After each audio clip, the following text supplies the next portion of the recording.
After kanina, linis na guys. So clean. Wala na. Malinis na. Ayan. Linis. Ito na lang. Hindi natapon. Ano ko na lang ito ng bata. Sa Saturday. Diyan. Wala na. Linis na. So, punta tayo dito. Malinis.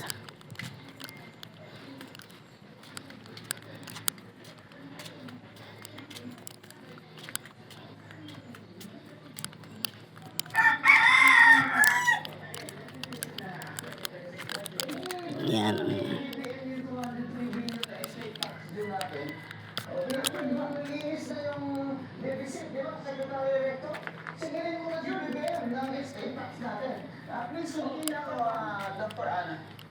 Oo ma'am, dapat talaga silipin at dapat talaga ma'am na-resolve yung mga corruption na nangyari sa Pilipinas at hindi na resolve ng mga issues. Another impact, mag-isip tayo sa geopolitics in a matter of time. This is the economic side. Tapos ma'am, ito din mo, maritime trade pressure.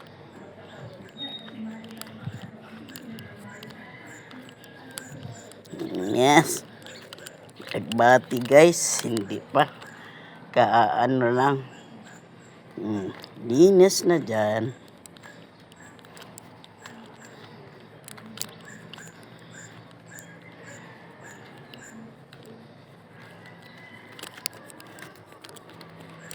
Yan.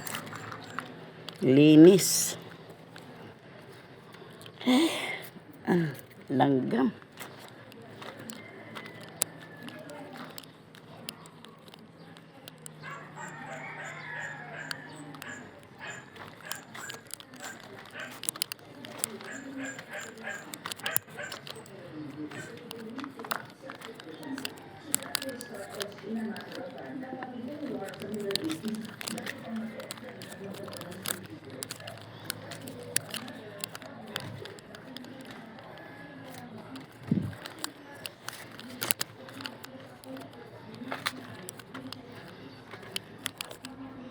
Ito na guys. Langgam guys, dami. Yan.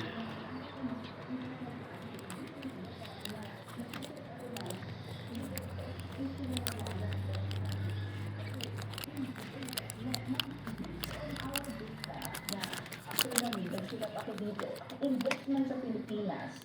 One of the problem of the Philippines at the moment is tinatawag natin mga confidence ng investors. This is actually both the foreign investor at the local investor. So, ayun, bumaba po na ng 5.7% in real terms sa fourth quarter ng 2025 ang investment sa Pilipinas. At nga, wala confidence ang mga foreign and local investors precisely because of